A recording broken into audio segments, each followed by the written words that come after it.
Positividade tóxica em tempos de pandemia. Precisamos falar sobre isso. Eu já estava querendo trazer esse conteúdo aqui para o canal há algumas semanas e hoje eu resolvi que chegou a hora, porque esse foi um tema que vocês têm me mandado muitas perguntas a respeito lá nas redes sociais e o nosso papo aqui vai ser do balacobaco, então se prepara. E a primeira coisa que a gente precisa entender quando a gente fala de positividade tóxica é que este é um comportamento defensivo, despertado pela percepção de um grande perigo, de uma grande sensação de ameaça, que é todo esse contexto que a gente vem vivendo, somado a uma ausência de repertório de resposta, porque a gente nunca imaginou que fosse viver isso um dia, e para completar, aquela impotência que é causada pela nossa falta total de capacidade de controle, de planejamento do que quer que seja. A gente não faz a menor ideia do que vai acontecer daqui para frente. E a positividade tóxica é só o outro lado da moeda de um outro comportamento defensivo, que é o pessimismo trágico. Todo mundo tem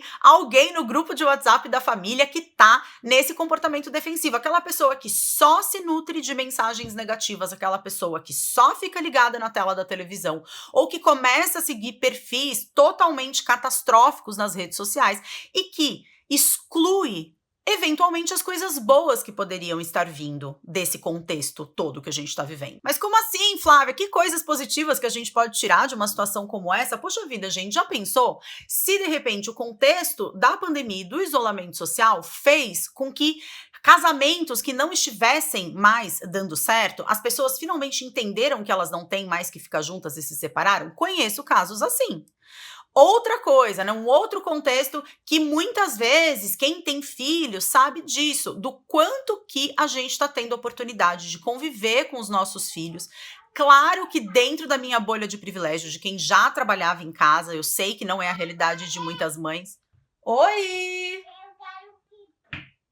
Tá vendo? Além das pessoas que eventualmente construíram aí os próximos passos do seu negócio, da sua vida profissional no online, a gente sabe que diversos setores acabaram se desenvolvendo nesse sentido, uma oportunidade muito legal para quem também não explorava essa opção. E esse é o outro lado da moeda de quem adota o pessimismo trágico. Quem adota o pessimismo trágico exclui as possibilidades positivas e as oportunidades. Quem está na positividade tóxica também exclui, mas exclui aí toda e qualquer emoção negativa, toda e qualquer sensação desconfortável. Então, é um comportamento que tem o silenciamento dessas emoções negativas, tem a generalização de coisas positivas, de uma visão positiva de mundo, e atitudes falsamente positivas, ou seja, a pessoa tem uma atitude positiva, uma proatividade diante das coisas, mas dentro dela, na verdade, existe uma briga profunda entre aquilo que ela gostaria de estar sentindo e aquilo que ela está sentindo de fato. Além disso, essas pessoas, elas têm aquele otimismo que elas impõem nas outras pessoas, sabe? Quando ela fica sempre com aquele pensamento de mas poderia ser pior, mas olha pelo lado positivo, mas olha só, pelo menos, assim, você percebe, na verdade, um pensamento fantasioso mesmo, né? Quer dizer, a pessoa ela não tá reconhecendo a dualidade presente naquela situação. Porque a dualidade, ela tá presente na nossa vida de modo cotidiano. A gente tem oscilações de enxergar coisas positivas e coisas negativas e gostar de alguma coisa que acontece e outra coisa a gente não gosta, experimenta uma frustração. E quando a gente tá falando de positividade tóxica ou de pessimismo trágico, a gente tá falando de pessoas que estão presas nesses dois opostos. Porque, de fato, é uma situação que traz pra gente uma grande ansiedade, uma grande angústia. E a resposta que essas pessoas estão dando pra angústia é focar só no lado positivo. O Freud, ele tem uma frase que diz assim, que cada um deve encontrar o seu caminho rumo à felicidade e que ele seja o menos negacionista possível. E eu acho essa frase muito interessante porque traz a importância da jornada individual na direção, na construção da sua própria felicidade, de uma vida que seja gostosa de ser vivida, ao mesmo tempo em que coloca ali esse filtro de que negar os problemas, os processos, as emoções, a realidade não é o caminho para isso. Mas que sempre vai ser um pouco, porque a gente também tem os nossos mecanismos de defesa diante das nossas frustrações, diante dos nossos gatilhos, diante de situações que despertem na gente ansiedade. Mas que seja o mínimo possível. Gente, Importante, eu não tô aqui falando que ninguém pode ser positivo, que a gente vibrar coisas boas não favorece que a gente construa coisas boas na nossa vida, muito pelo contrário, eu sou super dessa vibe. A minha chamada de atenção aqui é para aquelas pessoas que praticamente criam uma realidade paralela porque acham que basta pensar positivo. Ah, eu não vou vibrar nessa onda do medo, não. Porque é essa pessoa que vai para uma festa clandestina, é essa pessoa que vai se aglomerar, é essa pessoa que acha que ela está imune, que ela é corpo fechado. E a gente está vivendo um momento em que, assim, o cenário coletivo deve ser tão importante quanto o nosso cenário individual. A gente está vivendo um momento nunca antes experimentado da história da humanidade, em que sim, é muito importante que a gente se sintonize com aspectos positivos dessa situação que a gente está vivendo.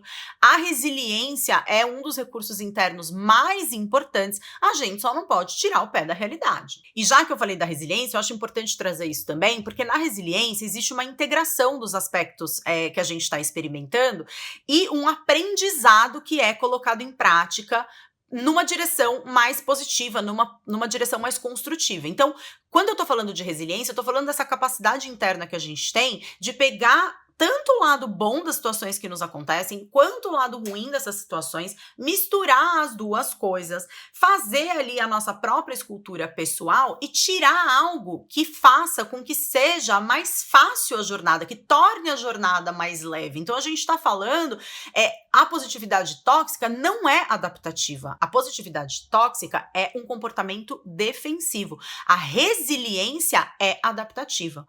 Você pega o positivo, pega o negativo, você não está excluindo nenhum dos lados da moeda. Sempre lembrando de que não reconhecer os nossos desconfortos, não levar em consideração as nossas fragilidades e não trabalhar sobre aspectos que eventualmente precisem ser ajustados na nossa vida é uma das grandes causas da doença mental, que o Brasil aí é o campeão em casos de ansiedade e o segundo no mundo em casos de depressão, estando aí igual, né, em índices equivalentes aos dos Estados Unidos. Então a gente está falando de uma questão de saúde pública, não é mimimi. A gente está falando de doenças físicas, psicossomáticas, que podem ser desencadeadas, agravadas pela positividade tóxica em função da repressão das emoções, como, por exemplo, gastrite, dor de cabeça, enxaqueca. A gente está falando de esgotamento físico e mental, porque a gente gasta muita energia nesse processo de criar esse muro que separa aquilo que a gente está enxergando de positivo do que a gente está enxergando de negativo. Então a gente fica realmente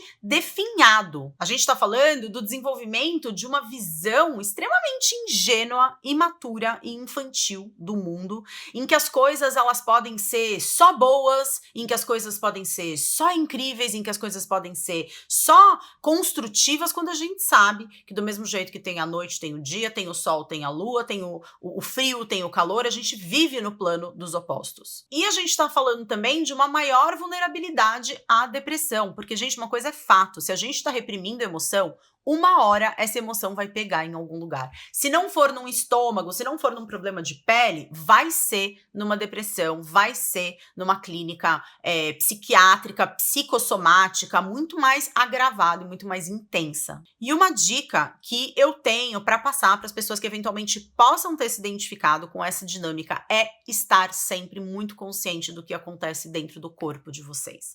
Porque a mente, em alguns momentos, vai dizer uma coisa, mas as nossas sensações físicas, é que nem diz aquela frase, né? A mente mente, o corpo fala a verdade. Você tá pensando de uma forma, o seu corpo está se comportando de outra, sempre leve atenção, traz presença e consciência para dentro do seu corpo, para dentro das suas sensações e acolha, eventualmente, qualquer estado interno negativo com o qual você se depare. Tá bom? Agradeço a atenção de vocês, a gente se vê na próxima semana. Um beijo e tchau, tchau!